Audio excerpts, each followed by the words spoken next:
Good morning, welcome. Our goal at the exhibit is to honor Valley veterans. And today we have a special opportunity to honor two of our local Valley veterans, Doug Aitken and Nate Green. Both of them, along with Doug's wife, Jeannie, have helped also put the exhibit up. They both have special stories to tell. Doug will go first. He was in World War II in the Pacific. In World War II, I'll tell you that story. Retired as captain, was in charge of, actually, the topic of his discussion is going to be this USS Hadley, and he, I think, also single-handedly was responsible for making the memorial plaque to the vessel at the National Museum of the Pacific in Fredericksburg, Texas. He'll speak on that. I'll go ahead and speak on Nate. Nate was a farm boy from Kansas State, agriculture, then chemistry. Covering my speech. And went into Air Force and flew helicopters, retired after 26 years with TWA. So we'll let Doug go on for the first half hour or so, then Nate will do his spiel, and then perhaps questions can be directed after the fact that you're interested. Doug, thank you so much. Thanks, Bob. I'll start right off, and then I'll go back a little bit and tell you some other things first. But this is the USS Hadley, a 2,200-ton destroyer in World War II. Brand new at the time I went aboard, and it was the most powerful, the most capable destroyer the world has ever seen. It was the newest of a class then. And it lasted only 1 year. Actually, it lasted only 6 months because they were so badly damaged by kamikaze. Can you hear me in the back? Yeah. Okay. Well, not too loud for the people in the front. Perfect. But before I go any further, I want to tell you just a little bit about my background so you know how I ended up getting on this tub up here. Born in Cincinnati, Ohio in 1922, and to top all the calculations in your head, this is my 89th year. So my parents moved to California later on in my life, and when I was a sophomore in high school, actually, moved to Palo Alto.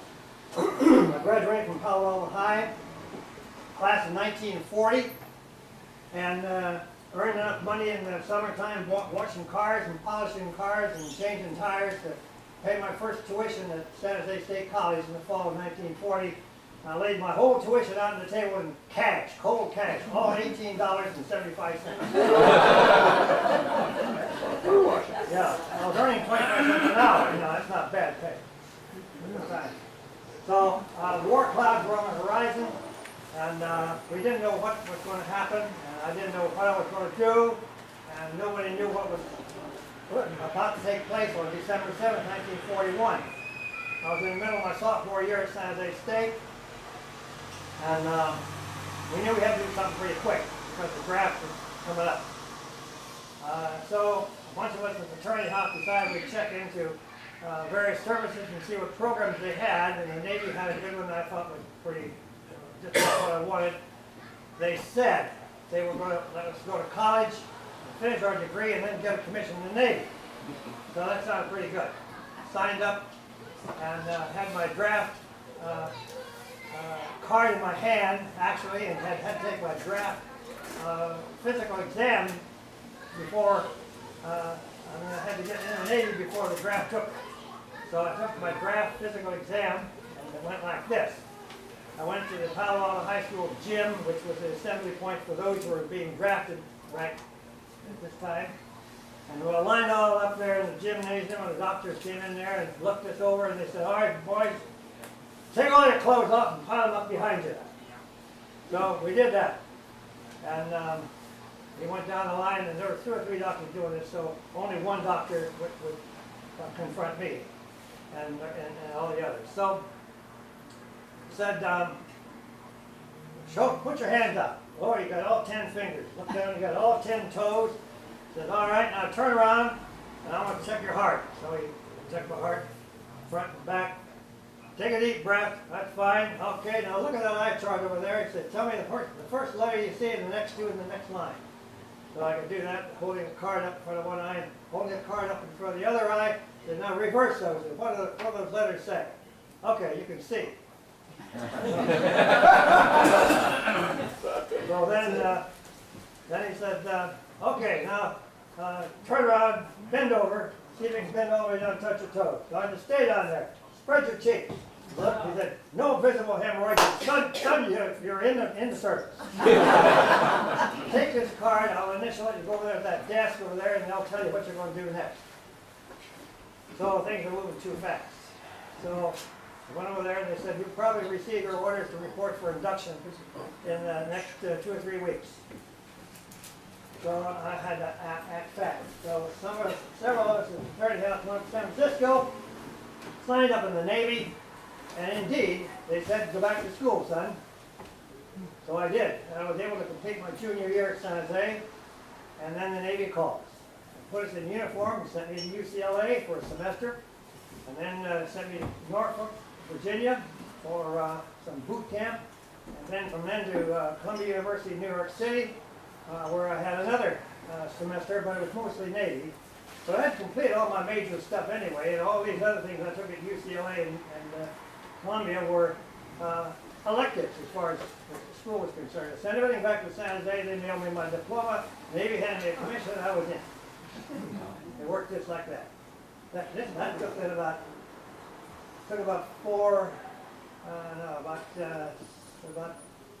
or 5 months. And then I was sent to back to Norfolk after a month of radar training in Brooklyn Naval Shipyard. How many know what radar is? Probably most of the guys know what the radar is. It's a detection system for detecting surface and air targets and knowing what and finding out what they are, and then plotting their range and their course and speed so that they can be either shot down or we can direct airplanes out to intercept them. It's a very, very necessary and the most modern thing going at the time. I had no idea what radar was. It was a secret word then. Radar today is common practice. After my training at Norfolk, which lasted another 4 or 5 months, I learned I was going to be assigned to a destroyer, and indeed this is the destroyer to which I was assigned.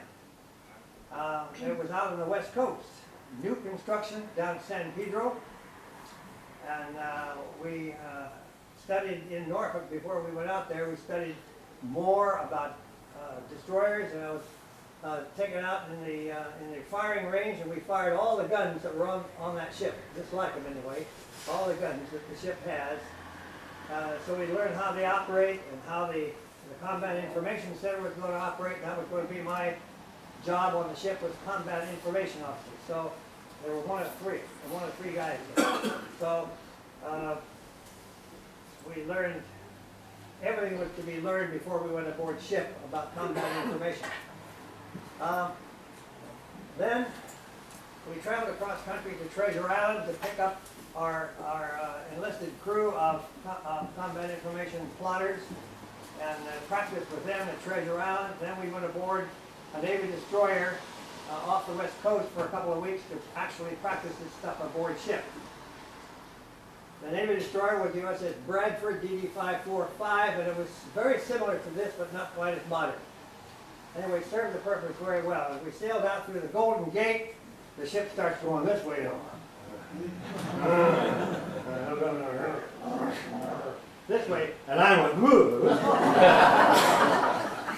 I've never been so sick in all my life. I wonder, what in the world have I done to get myself into this trap?